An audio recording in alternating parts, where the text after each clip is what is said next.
Continuamos estudiando hoy el capítulo 12 de los Hechos de los Apóstoles. Y en nuestro programa anterior estábamos considerando la muerte de Jacobo. Dijimos que hasta aquí la persecución contra la iglesia había sido mayormente por parte de los líderes religiosos y de los saduceos en particular, pero que ahora había pasado a las esferas del gobierno.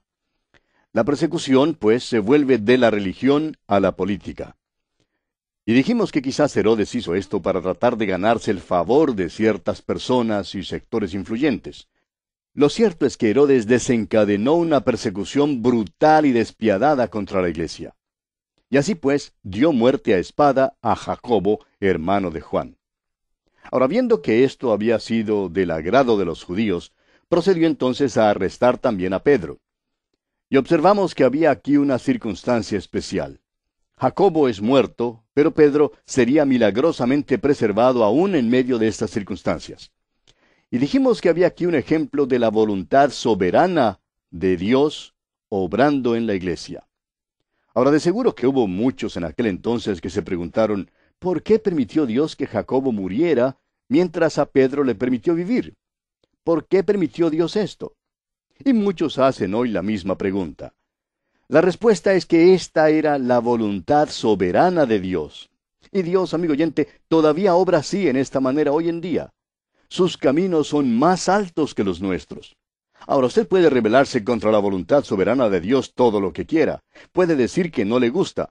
Pero es una lástima, amigo oyente. Una lástima para usted porque este es el universo de Dios y no el suyo.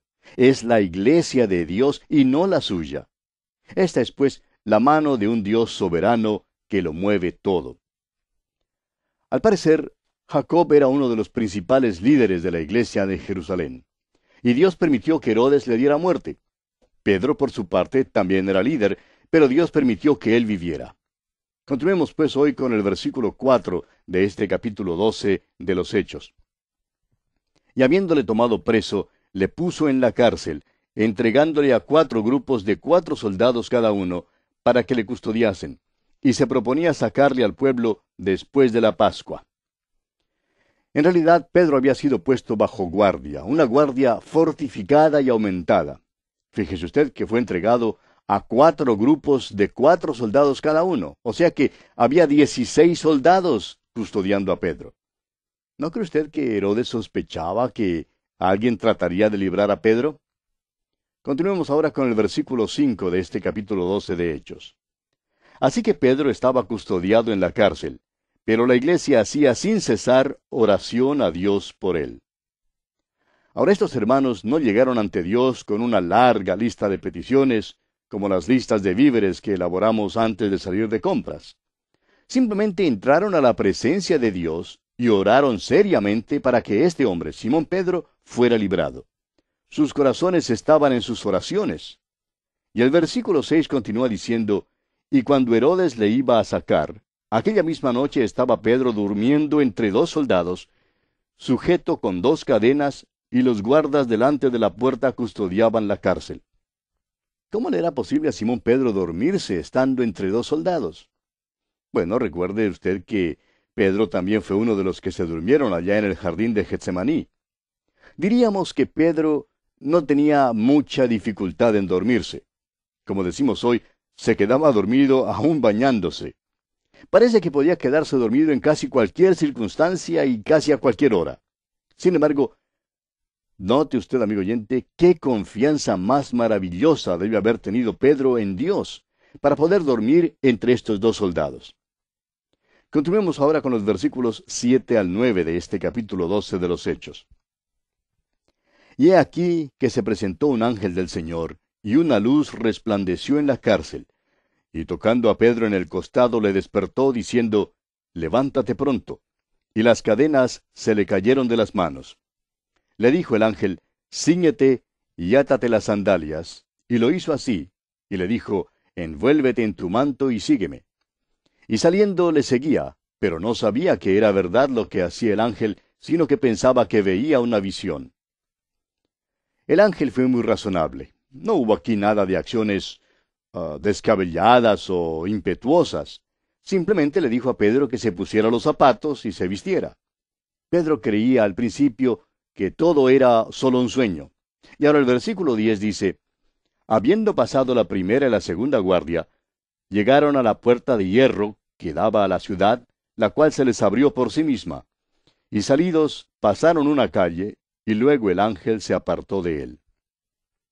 Ciertamente había suficiente guardia para guardar a Pedro en la cárcel. En realidad creemos que esperaban que algo así como esto podría suceder. Usted recordará que anteriormente el Señor Jesús había salido del mismo sepulcro, lo cual constituyó una fuente de verdadera turbación y vergüenza para ellos. Por esa razón deciden que no van a permitir que algo semejante les suceda otra vez, y colocan entonces este gran cuerpo de guardia para custodiar a Pedro. Recuerde también que la iglesia en Jerusalén estaba orando por Simón Pedro mientras esto sucedía. Ahora, tan pronto como Pedro está fuera de todo peligro, el ángel le permite seguir solo. Y permítanos aquí destacar algo importante en cuanto al versículo 7 que leímos anteriormente. Y es que la traducción de este versículo, como la tenemos en la versión Reina Valera, es la correcta cuando dice que es un ángel del Señor y no el ángel de Jehová. El ángel de Jehová en el Antiguo Testamento se refería al Cristo preencarnado. Jesucristo está ahora a la diestra del Padre en su cuerpo glorificado. Así es que no fue el Señor Jesús quien bajó para librar a Pedro. Fue un ángel que el Señor Jesús había enviado. Las oraciones de la iglesia fueron contestadas de una manera muy definida. Ahora, continuando con el versículo 11 de este capítulo 12 de Hechos, tenemos: entonces Pedro, volviendo en sí, dijo, ahora entiendo verdaderamente que el Señor ha enviado su ángel, y me ha librado de la mano de Herodes, y de todo lo que el pueblo de los judíos esperaba. Pedro enseguida reconoce que Dios lo ha librado. Notemos también que Pedro ha sido librado para cumplir un propósito bien definido. Leamos el versículo 12. Y habiendo considerado esto, llegó a casa de María, la madre de Juan, el que tenía por sobrenombre Marcos, donde muchos estaban reunidos orando. La iglesia en aquel entonces, y por unos 150 años después, no tenía edificios así como los tenemos hoy. Hoy en día, cuando hablamos de una iglesia, por lo general queremos decir un edificio. Por ejemplo, decimos que la iglesia evangélica Dios con nosotros queda en la esquina de la avenida Primera con la calle principal. En realidad, esa no es una iglesia de ninguna manera. Es un edificio en el cual se reúne la iglesia. La iglesia, amigo oyente, según la Biblia, es el cuerpo de creyentes. Y en el principio, la iglesia nunca se reunía en un edificio público. No los tenían. Se congregaban en las casas de los creyentes en Cristo. Ahora, al parecer, la madre de Juan Marcos era una mujer de medios, y debe haber tenido una casa suficientemente grande como para reunirse allí todos los de la iglesia. Y precisamente estaban todos reunidos allí aquella misma noche para orar. Estaban orando por Simón Pedro, pidiéndole a Dios que lo librara. Y continuamos ahora con el versículo 13. Cuando llamó Pedro a la puerta del patio, salió a escuchar una muchacha llamada Rode. Ahora, la expresión a escuchar aquí significa realmente que ella salió a abrirle la puerta. Su nombre, Rode, significa rosa. De modo que podemos decir aquí que Rosa salió a abrir la puerta. Ahora el versículo 14 continúa diciendo, la cual, cuando reconoció la voz de Pedro, de gozo no abrió la puerta, sino que corriendo adentro dio la nueva de que Pedro estaba a la puerta. ¡Qué situación tan cómica esta, amigo oyente! Se le olvidó abrirle la puerta. Esta muchacha estaba tan agitada que simplemente dejó a Pedro parado allá afuera mientras corría donde la congregación estaba orando. Y el versículo 15 dice, y ellos le dijeron, «Estás loca». Pero ella aseguraba que así era. Entonces ellos decían, «Es su ángel». ¿Puede usted imaginarse esta conversación, amigo oyente? Ella les dice que Pedro está a la puerta, y ellos le dicen que ella está loca. No, les dice, no estoy loca. Pedro está a la puerta. Bueno, ¿lo has visto? No abrí la puerta, pero lo oí hablar y conozco su voz. Ah, le dicen ellos, es su ángel. Ahora, la palabra aquí es neuma, que en realidad significa espíritu y no ángel.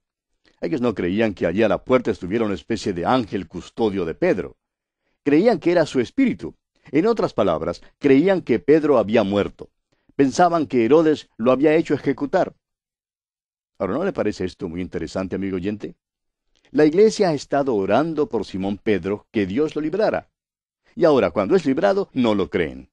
Creen que ya lo han ejecutado y que está muerto, y que es su espíritu el que ha aparecido. Y así sucede con nuestras oraciones también, ¿verdad? Me sirve de consuelo en realidad el hecho de que la iglesia primitiva, con todo su gran poder espiritual, no creyó que sus oraciones habían sido contestadas en esta ocasión. No creían que Simón Pedro había sido librado en verdad. ¿No sucede lo mismo con nosotros tantas veces, amigo oyente? Cuando recibimos una contestación, nos regocijamos mucho y hablamos tanto de ella y nos portamos como si en verdad estuviéramos sorprendidos, porque en realidad no esperábamos ninguna contestación. Lo que ocurre es que simplemente no esperamos la contestación. Sin embargo, Dios oye y contesta nuestras oraciones. ¡Cuán bondadoso es Dios! Ahora, aquí dice que Pedro persistía en llamar. Esta persistencia es característica de Pedro. Nadie le abre la puerta porque no creen que sus oraciones han sido contestadas.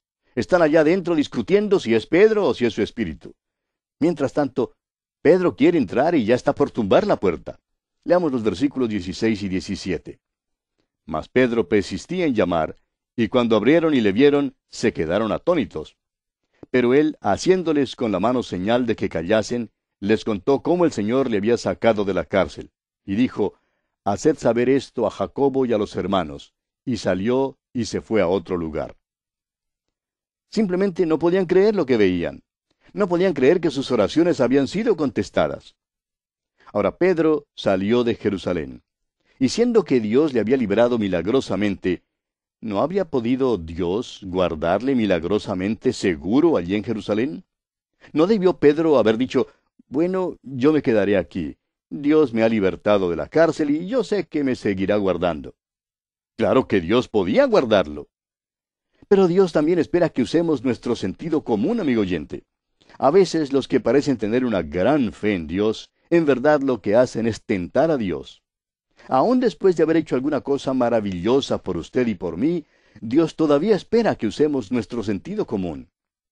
Ahora el versículo 18 de este capítulo 12 de Hechos dice, Luego que fue de día, hubo no poco alboroto entre los soldados sobre qué había sido de Pedro. El doctor Lucas se sirve de esta frase varias veces. La encontraremos nuevamente en el capítulo 15. Lucas hace uso del diminutivo y cuando él dice que hubo no poco alboroto, créanos, amigo oyente, que quiere decir que hubo un verdadero alboroto. En el capítulo 15 de los Hechos, versículo 2, cuando el judaísmo entró en la iglesia, el doctor Lucas dice que tuvieron una discusión y contienda no pequeña. Esto quiere decir que se armó en realidad una gran riña. El doctor Lucas siempre es muy bondadoso y benigno en su manera de expresarse. ¿Se había fijado usted en eso en cuanto al doctor Lucas?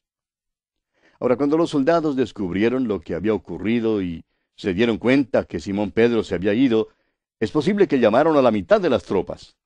Deben haberle buscado de casa en casa. Quizás pusieron una guardia alrededor de la ciudad para tratar de impedir que se escapara. Hubo no poco alboroto, según el doctor Lucas. Claro que no. Hubo un gran alboroto. Ahora el versículo 19 nos dice, Mas Herodes, habiéndole buscado sin hallarle, después de interrogar a los guardas, ordenó llevarlos a la muerte. Después descendió de Judea a Cesarea y se quedó allí. Herodes, como usted puede ver, es impasible y empedernido. No respeta la vida humana. Manda a ejecutar a todos los soldados que habían estado custodiando a Pedro. Luego se va a Cesarea, que es un lugar muy popular para el veraneo en el Mediterráneo. Pilato también se gozó allí. Muchas de las autoridades romanas se quedaban allí. En realidad, este era un centro de operaciones de Roma. A los romanos, como a Pilato, no les gustaba la ciudad de Jerusalén. Ciertamente no amaban a Jerusalén como la amaba el rey David. Así que Herodes se escurre a Cesarea para tomar sus vacaciones. Pero este no es el fin. El doctor Lucas nos da otra mirada de este personaje Herodes. Continuemos leyendo el versículo 20 de este capítulo 12 de los Hechos. Y Herodes estaba enojado contra los de Tiro y de Sidón. Pero ellos vinieron de acuerdo ante él, y sobornado Blasto, que era camarero mayor del rey, pedían paz, porque su territorio era abastecido por el del rey. Tiro y Sidón comerciaban con Herodes, Y cuando él estaba enojado, esto le hacía daño a la economía de Tiro y Sidón. Llegaron entonces para hacerle una proposición a Herodes. Y en el versículo 21 leemos, y un día señalado, Herodes, vestido de ropas reales, se sentó en el tribunal y les arengó. Es evidente que Herodes era un hombre muy ostentoso y lleno de orgullo. Era también un buen orador. Era la clase de político que habría sido elegido cualquiera fuera su partido. Ahora este mundo verá a muchos anticristos antes que venga el verdadero anticristo. Juan nos habla de esto en 1 Juan 2:18, donde dice, hijitos, ya es el último tiempo, y según vosotros oísteis que el anticristo viene, así ahora han surgido muchos anticristos. Por esto conocemos que es el último tiempo. Ahora Herodes aquí es una miniatura del anticristo. El pueblo le aclama como si fuera un dios. Fíjese usted lo que hacen aquí en los versículos 22 y 23. Y el pueblo aclamaba gritando, voz de Dios y no de hombre. Al momento un ángel del Señor le hirió por cuanto no dio la gloria a Dios, y expiró comido de gusanos. Amigo oyente, Dios no va a compartir su gloria con nadie. Dice allá en la profecía de Isaías, capítulo 42, versículo 8, yo Jehová, este es mi nombre, y a otro no daré mi gloria ni mi alabanza a esculturas. Y en el capítulo 48 de la misma profecía, versículo 11, dice, y mi honra no la daré a otro. Amigo oyente, Dios aborrece la soberbia del hombre. Herodes rehusó glorificar a Dios por medio del milagro de la liberación de Pedro de la cárcel, y ahora está dispuesto a dejar que el pueblo le deificara. Pero Dios lo juzga. Dios es celoso de su gloria. ¿Qué lección tenemos aquí, amigo oyente? Ahora uno creería que como resultado de toda esta persecución, la iglesia ya estaría casi destruida y que pronto desaparecería. Sin embargo, el verso siguiente, el versículo 24 de este capítulo 12 de Hechos, dice, pero la palabra del Señor crecía y se multiplicaba. La persecución no le hizo ningún daño a la iglesia, más bien influyó en su crecimiento y expansión porque la palabra del Señor crecía y se multiplicaba. Este es el versículo lema de nuestro programa A través de la Biblia. Hermano que nos escucha, hemos visto un crecimiento fenomenal. Es algo maravilloso. Y ahora el versículo final, el versículo 25, dice, y Bernabé y Saulo, cumplido su servicio, volvieron de Jerusalén, llevando también consigo a Juan, el que tenía por sobrenombre Marcos. Juan Marcos va ahora a Antioquía junto con Bernabé y Saulo. Recuerde usted que ellos, o sea, Bernabé y Saulo, habían ido a Jerusalén para llevar ayuda a la iglesia allí. Y así, amigo oyente, llegamos al final del segundo período del libro de los Hechos de los Apóstoles. En el primer período, el Evangelio fue proclamado en Jerusalén. Ahora, en este segundo período, el Evangelio se ha promulgado en Judea y en Samaria. Principiando con el siguiente capítulo, el capítulo 13, veremos la promulgación del Evangelio hasta lo último de la tierra. Todavía estamos en ese movimiento hoy en día, y esperamos que tanto usted como yo, amigo oyente, estemos participando en él. Bien, llegamos ahora a la última división mayor del libro de los Hechos. Esta sección presenta al Señor Jesucristo obrando mediante el Espíritu Santo a través de los apóstoles hasta lo último de la tierra. Esta sección incluye los capítulos 13 al 28. Usted recordará que la clave del libro es el hecho de que Jesús dijo, me seréis testigos. Esto incluye a cada miembro de la iglesia, a cada creyente individualmente. Es decir, nos incluye a usted y a mí, amigo oyente. Este testimonio tenía que ser promulgado en Jerusalén, luego en Judea y en Samaria, y luego hasta lo último de la tierra. Durante el período de la proclamación en Jerusalén, vimos que el Evangelio fue presentado a los judíos. La iglesia en Jerusalén estaba integrada enteramente por judíos. Durante el siguiente período, vimos cómo el Evangelio avanzó hasta los samaritanos y vimos también la conversión de algunos gentiles. Ahora el Evangelio sale oficialmente en su camino hasta lo último de la tierra. Hoy en día, usted y yo, amigo oyente, somos los beneficiarios del hecho de que alguien hubiese caminado por los caminos de este mundo para llevar el Evangelio hasta lo último de la tierra. Por tanto, usted y yo debemos estar a la vez ocupados en llevar el Evangelio a los que todavía no han escuchado este glorioso mensaje. En esta promulgación del Evangelio más allá de los límites de Israel, veremos que Pablo llegó a ser el líder dominante. Dios había usado poderosamente a Pedro, pero ahora Pablo es el personaje prominente que Dios usará.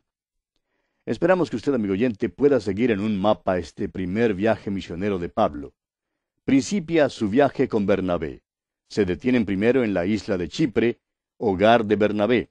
Atraviesan la isla y luego navegan desde Pafos para ir a Perge, en Panfilia. Luego entran en el interior de Asia Menor, que ahora se conoce como Turquía.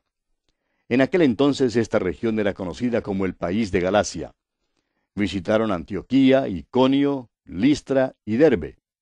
Luego, a su regreso, fueron por Atalia y desde allí navegaron nuevamente a Antioquía. Comencemos pues leyendo los primeros 2 versículos de este capítulo 13 de los Hechos. Había entonces en la iglesia que estaba en Antioquía profetas y maestros: Bernabé, Simón el que se llamaba Níger, Lucio de Cirene, Manaén, el que se había criado junto con Herodes el tetrarca, y Saulo.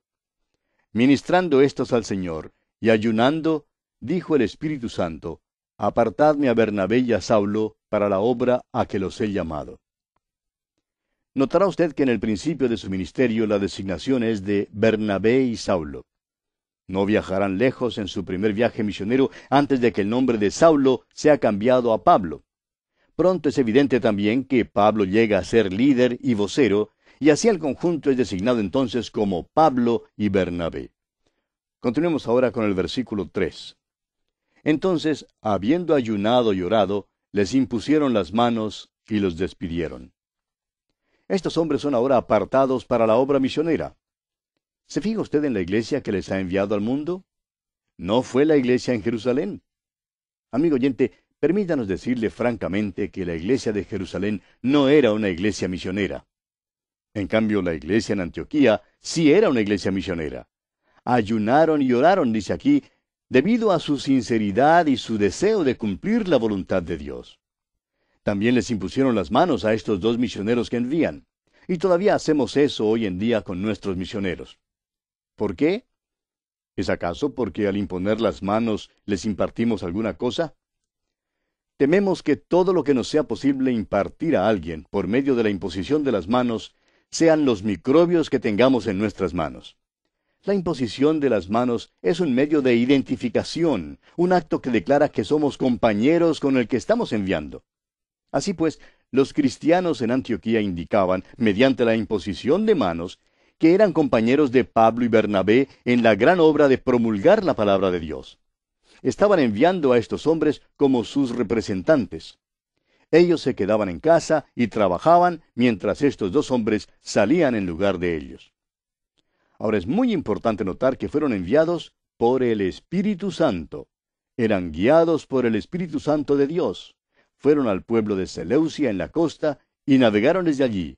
Y el versículo 5 de este capítulo 13 nos dice: Y llegados a Salamina, anunciaban la palabra de Dios en las sinagogas de los judíos.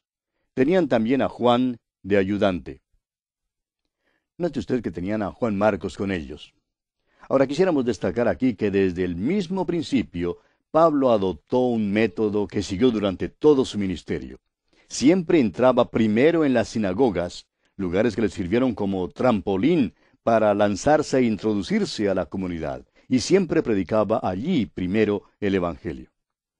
Bien, amigo oyente, vamos a detenernos aquí por hoy porque nuestro tiempo ya ha concluido. Continuaremos, Dios mediante, en nuestro próximo programa.